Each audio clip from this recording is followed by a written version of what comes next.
Welcome everyone to Coffee with a Codex. My name is Dot Porter and I am a curator here in the Schoenberg Institute for Manuscript Studies in the Kislak Center for Special Collections, Rare Books and Manuscripts at the University of Pennsylvania Libraries. The Schoenberg Institute, or SIMS as we call it, is a research and development group.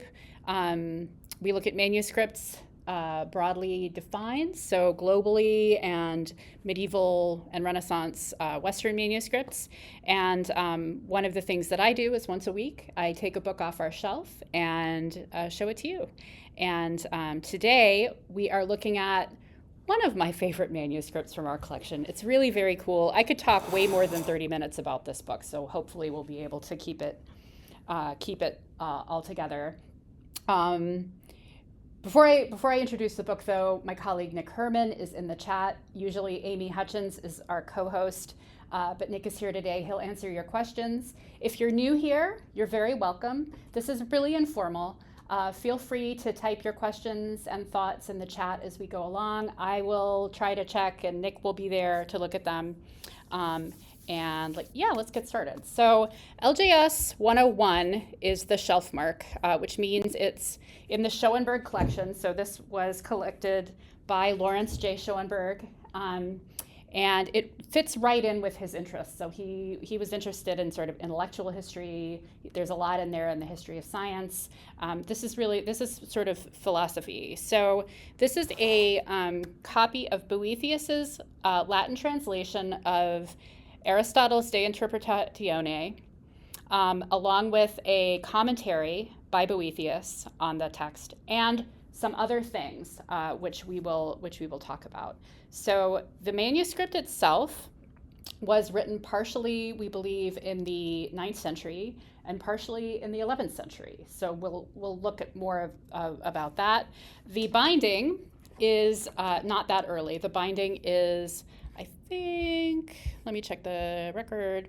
It's a 19th century binding. I think that it was rebound when it was in the collection of Sir Thomas Phillips. So Sir Thomas Phillips was an English collector of books and manuscripts. He collected a lot. He had, I think, 60,000 manuscripts at one point, which is really a lot. Here is his stamp, and here is the MSS Phillips and the Phillips number. This is what you see in books that were owned by Sir Thomas Phillips. So that's always kind of neat to see. And you can see on this page the start of the manuscript, which is a grammatical text. And I'll zoom in a little bit so we can take a look at what the script is doing on this page. It is in Carolingian script, which you would expect at this time. The manuscript, we believe, was written in north central France, possibly at the Abbey of Fleury, which was sort of the center of Carolingian learning, I guess, is the word. There we go, at the time. And so we have the grammatical text first, and then we turn over to the opening of the translation, and we have this really wonderful, it is illuminated initial. It's got a little gold. It's not super shiny anymore, but there's some gold here, and it is what we call a zoomorphic, a little bit, because we have little animal heads here and here, and I think there's a couple more down here at the bottom. So very colorful and decorated, lovely initial. And there's a little more color as well in the text itself. There's some highlighting on these are the first characters in these like phrases or sentences. So that's what the little green highlighting is doing. Now this opening section is the later part of the later section of the book. So I mentioned that it was partially written in the 9th century and partially in the 11th century. And it opens with 11th century leaves, and then it ends with 11th century leaves. I think of it like a sandwich a little bit. And this is sort of interesting. So we have our 4 leaves here. There we go. And when we get to here, this is where the hand switches to the earlier section.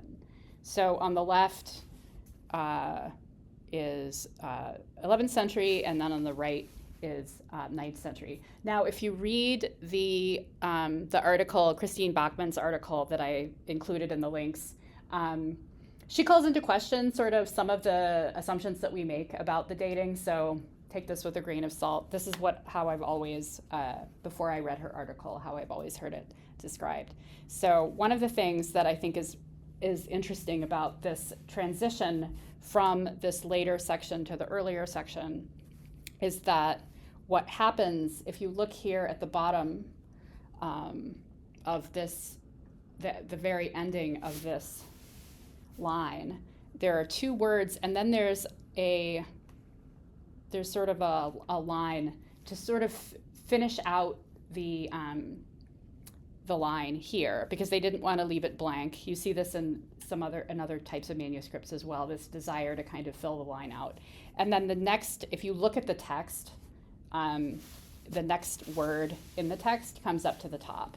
And this to me seems like somebody writing a section of text, and they know what's going to come next. They know that this is here, and they're like, oop, I still have room, so I'm filling it out. So that to me, this makes me think of we want to make a manuscript having this text as the center. Oh, we have this old one, so let's just use this one, and then writing the section at the start to complete the text. Now, as you can see here, the script is different. The script here is larger. The word spacing is very minimal on this side, whereas here the word spacing is much more clear. So that's a big difference between that. What you'll also notice is that there are a lot of sort of little notes, particularly interlinear, and also things like here, there are these little dots underneath these words. This is called underdotting, and it's a typical way of showing, it's a kind of deletion. So what they're saying is don't count these words, like remove these words. So again, this reads to me like someone later coming in to an already written version of the text and kind of bringing it up to spec. Like, let's make it read the way that we want it to read today, which is a thing that happened. When manuscripts were copied and when texts were reused, there was a constant sort of change in how the text was presented over time. And so that we're seeing this kind of in real time. Some physical things that are kind of fun to see. Over here in the margins on both sides, there are these little holes down the side. These are prick marks. So these were used by the person preparing the page to be written on to make the lines basically so the scribe could write straight. There are also little prick marks here and here, and then we have sort of little columns on the sides. Particularly, they're used to sort of store the first capital letters of these sections, so that's sort of neat to see. So this is the 9th century. It's the translation here, and as I page through, you will continue to see the notes that the later scribe made here. Now, why would they make this manuscript? What is this for? So in her article, Christine points out that, let me find the section, that the combination of the main text and then the additional shorter texts relate to the study of, as she says, relate to the study of the trivium, that is the literary subjects of grammar, rhetoric, and dialectic. So it is, there is definitely an argument to be made that this was made for a sort of teaching and learning environment, that it was compiled purposefully to include these things to be a representation of the trivium. So we have grammar, we already mentioned grammar, this grammatical text at the start, and then there's the Aristotle translation. There is a sample letter from a monk to an abbot, which we will look at more closely. That is a rhetorical one. So that's the why. Now the who, I never really thought about until I read this article, but she makes she looked much more closely at the script in various places than I did. So I want to take a look at that. So we've already kind of looked at the script generally, the earlier script and the later script. And she has noted that there are other places in the text where you can sort of see different scribes or scribal hands changing. So we're actually about to get to one. So I would say that up to this point, this main scribe, it looks like there's one scribe. It looks pretty consistent. But she points out that when we get to 20 verso, so this is 20 recto, the front of the leaf, and then we turn it over, and here's 20 verso, she sees a change in scribe here. And I love this. I'd never noticed this before. This is the first time I'm actually looking with this in mind. Now, the ink looks different for sure. This is a lighter colored, sort of more red, and this is darker. So it's like, okay. She is looking at the G's, tall E's, and tall F's. So I want to zoom in and see. I hope you guys are happy going along with me in this sort of paleographical assignment. I'm looking for a G. So she says the scribe over here closes the G's. So I'm seeing a G right here that's closed, and there's a G right there. And let's see. Thanks for your thumbs up, John. I appreciate that. Does anybody see, are there G's over here? There must be G's. Oh, here. G, does that look substantially different? Oh, this has a little loop on the bottom, and this is a little more open on the bottom. That's very open on the bottom. Let's see. Laura says to compare the ampersands. All right, so here's an ampersand here. Let's see. Ampersand.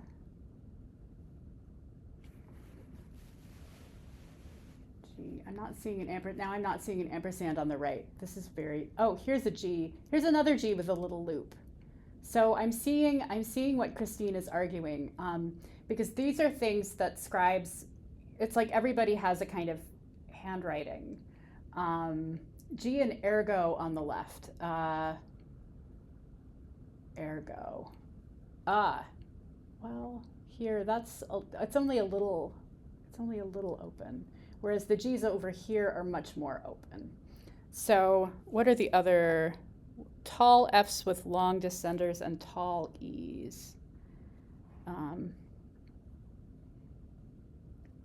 Is that a tall E? No, I don't know. But anyway, looking at the G's.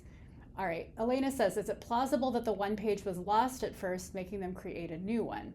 So let's keep going, because we'll see if this sort of continues. So I'm going to be looking for G's, I think, because that seemed to be the best one. G. So here's another little open. This is where'd it go? I saw it. There we go. An open G over here. Here's an open G. It does look like this is a change of scribe that is going through. Yes, Laura, I'm zooming in. Here we go. So here's that. So I see what Christine is saying in terms of change in scribe. And then she points out another change in scribe. Now, here's another thing. We can see it right here. This little decorated guy. I'm not sure. That might be the only one that appears, though.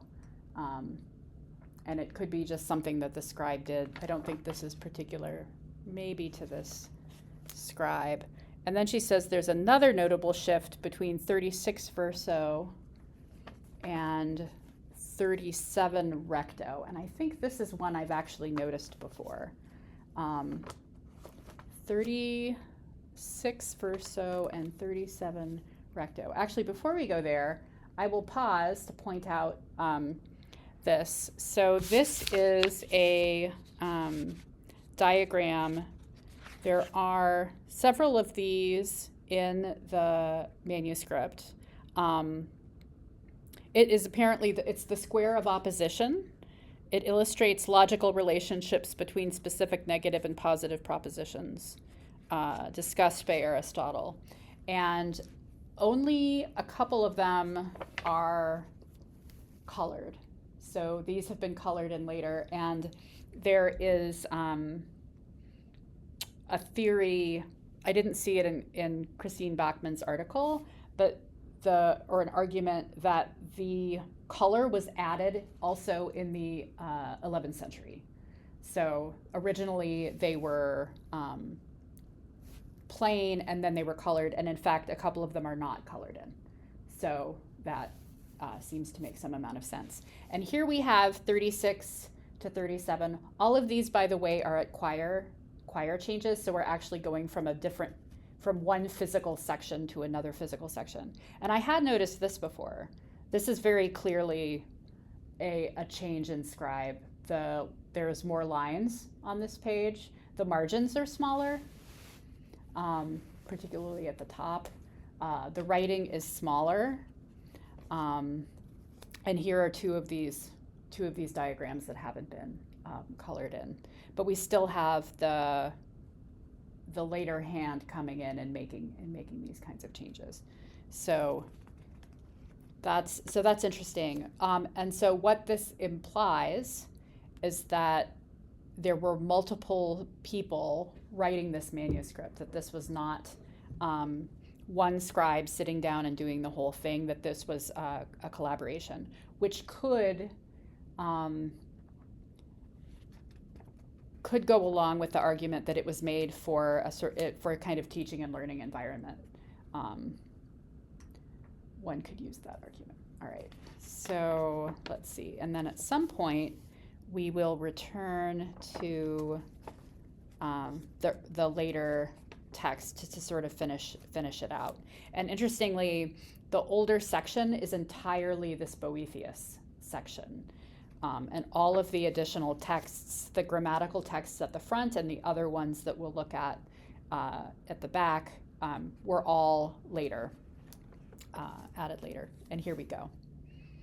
From 44 to 45. Again, I can't remember.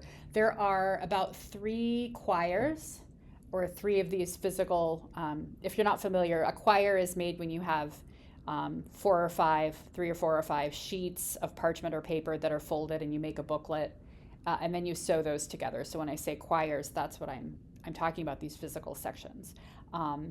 There are at least 3 of them that are missing, and we know that because you can look at the text. This is a known text, and you can see how much text is missing. And I'm not sure, it might actually be missing from right here. So I don't know that this is the next word, because there might be stuff missing there. But we're definitely back to this the later section, or the later scribe, maybe not scribe, the later portion. And we finish out the collation, not the collation, I'm sorry, the Boethius.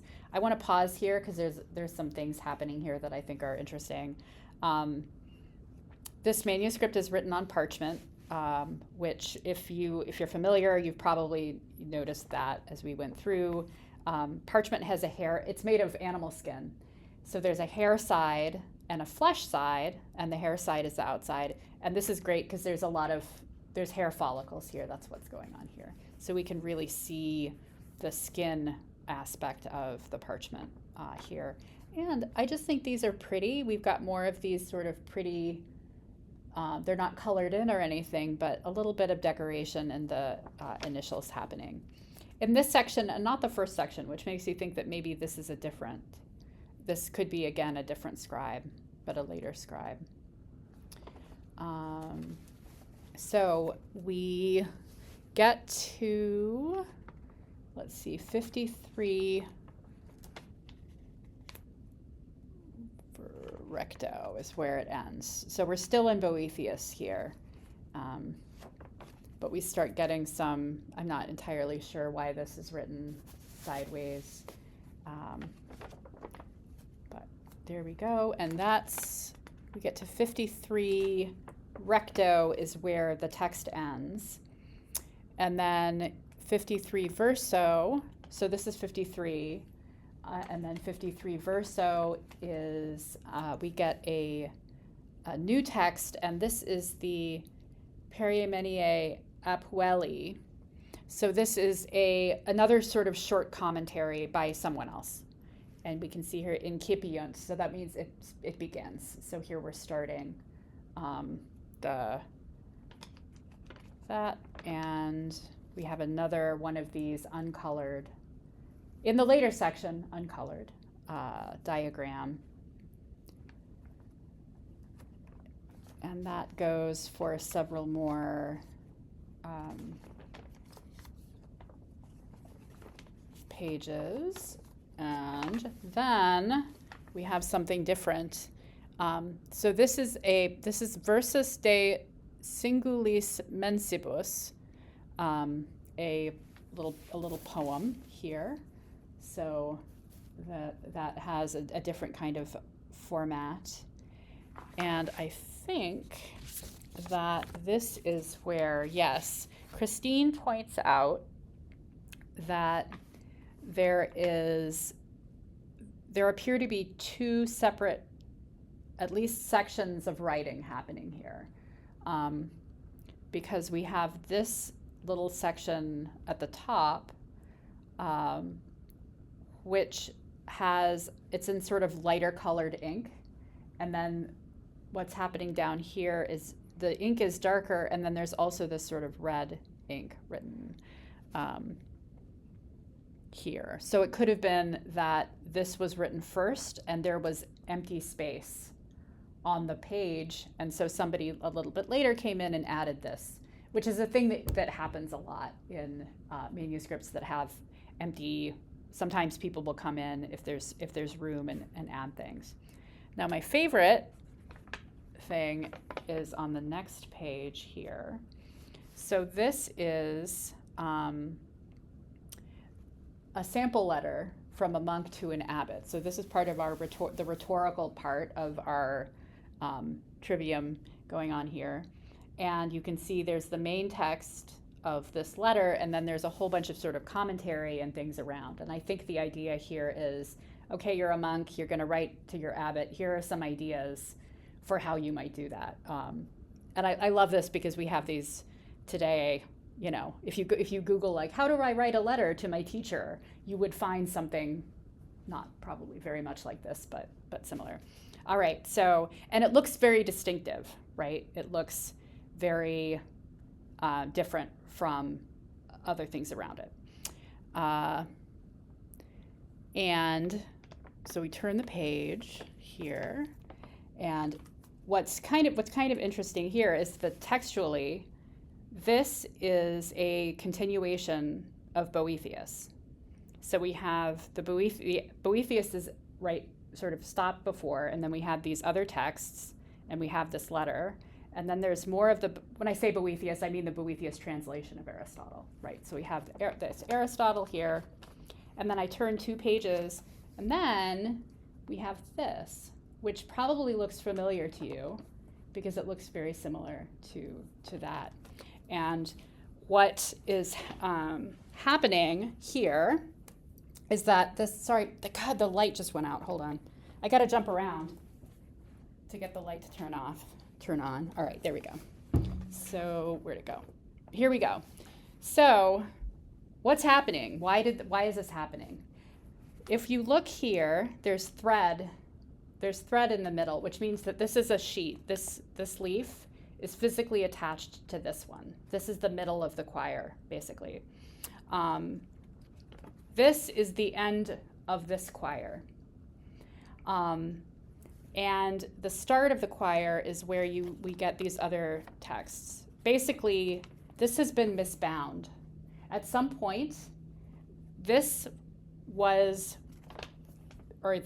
inside this choir. And when it was disbound at some point, they got separated and then they got bound separately. So if we took it apart, we could take this choir actually and stick it back in here. We're not going to do that, but I think this is really fun. A sort of way to see like how manuscripts continue to change. All manuscripts change over time. This one has changed a lot in some really interesting ways, both accidental and purposeful. You know, it's showing how people in the past took what they had and reused it maybe for new, to do something new, to do what they wanted it to do. And then we're at the end. So we still have a couple minutes, actually. Let's see. What else can we talk about? Are there any questions? You guys have been really quiet. Elena has a question. Oh, no, I already answered that. Okay. But we can just sort of keep poking around. I love this little bit here because if you can see, there are these 2 sheets that were shorter than the other ones, and so they got put together in the middle of the choir. So these are kind of smaller. I don't know, maybe they just had some smaller sheets and they didn't want to waste them, so they put them in. All right, Josh says, since there are obviously multiple hands, what makes us so sure that the first hand is 2 centuries later? Are the paleographers just that confident? So this is actually something that Christine Bachmann says in her article. She is not as confident as our record is that they are in fact 200 years apart. And I have always thought that they were that long apart because that's kind of what the record says, and I'm not a paleographer. I think it would be interesting to for more people to take a closer look, because it definitely, the way that this section has been annotated, it does imply, at least to me, like I think it seems like this was a thing that was taken and put in something else. Whether or not it was actually that long, I don't know. I think I think it would be really nice it's nice for us to be able to say we have like a mid-9th century book too. Like, I'm not gonna lie. But if it was dated, if it was later, I think that's also very early and very, very cool. So I don't know if Nick has any insight into that.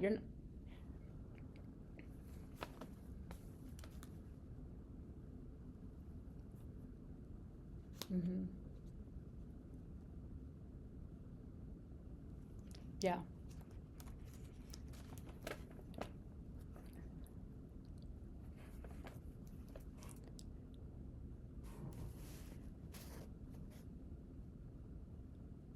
Yeah. Yeah. Yeah, I don't think that there are any catchwords. I don't think this one has catchwords. Yeah. And of course, as Josh says, or the whole thing could be 9th century. It could be. That would also be very cool. Yes. Yeah, it is. Mm-hmm. Oh. Yeah, I never looked. Maybe over here. Like this does look like letters, but this could be like, be sure you do that, be sure you do that. I've never translated this or read a translation of it, so I don't actually know what the text says, but I know it's neat. It's definitely, it's just so cool. I'm such a fan of this one, and we're out of time. So thank you all so much for coming on and taking a look at this with me. And I learned so much new about it today, which is really exciting. And don't come back next week, and don't come back the week after, but come back on December 4th. And I hope you all have a great couple of weeks, and take care, and I will see you then.